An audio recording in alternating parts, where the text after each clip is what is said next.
Bonjour à tous et bienvenue sur boursicoté.com pour cette nouvelle analyse technique du CAC 40 en point matinal avec une configuration qui confirme un petit peu les impressions que l'on avait hier, à savoir que ce rebond technique ici n'était que technique et qu'il restait dans la lignée de la poursuite de la dynamique baissière. Nous avons un nouveau plus bas significatif qui n'a certes pas une grande amplitude par rapport au précédent point bas que nous avons eu mardi, mais qui confirme l'orientation baissière. On le voit ici au niveau de la moyenne mobile 20 exponentielle, celle-ci agit bien comme une zone de résistance et donc on est toujours dans une dynamique qui confirme que le CAC 40 reste orienté à la baisse.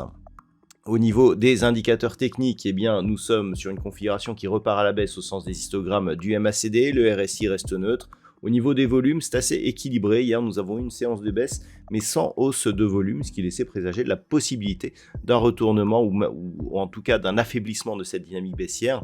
L'enfoncement du jour a infirmé cette hypothèse. Donc nous sommes vraiment dans une phase de continuité. Au moment où je fais cette analyse, le CAC 40 perd 0,5% par rapport à la clôture de la séance précédente, donc par rapport à celle d'hier.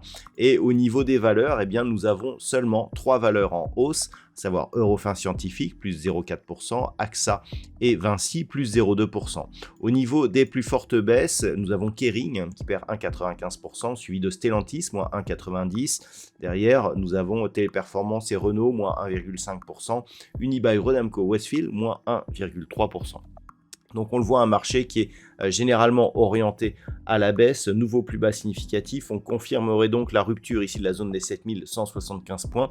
Et comme je vous l'avais indiqué précédemment, le fait d'avoir cette rupture confirme l'objectif ici qui se trouve entre 7040 et 7075 points. Pour sortir de cette dynamique baissière, il faudrait dans un premier temps casser la moyenne mobile 20 exponentielle pour ressortir au moins au-delà des 7320 points. Une note d'espoir toutefois, ce que l'on peut remarquer, c'est que nous avons ici un contact avec la bande de Bollinger inférieure, avec la moyenne mobile exponentielle qui se trouve au-dessus de la moyenne mobile arithmétique. Cela traduit un affaiblissement de la dynamique baissière. Ce n'est pas suffisant pour envisager un retournement.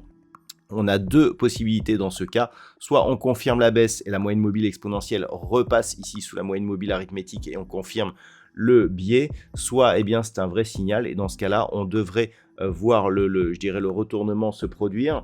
Dans le cas actuel, ce qu'il faudrait pour confirmer justement ce retournement et cet affaiblissement, c'est casser le point haut que nous avons ici entre les deux derniers points bas significatifs de tendance très court terme, à savoir le point haut de cette bougie qui se situe à 7280 points. Tant que nous sommes sous cette zone, ça reste baissier avec donc un objectif de retour sur les plus bas que nous avons connus le 5 août. Voilà donc ce que l'on peut dire sur cette analyse technique du CAC 40 pour aujourd'hui. En termes de macroéconomie, alors, au niveau de la journée, il n'y aura pas de statistiques majeures ce matin du côté de l'Europe. Il faudra attendre 14h30 avec les inscriptions hebdomadaires au chômage qui seront diffusées donc du côté des États-Unis, avec l'indice manufacturier de la Fed de Philadelphie.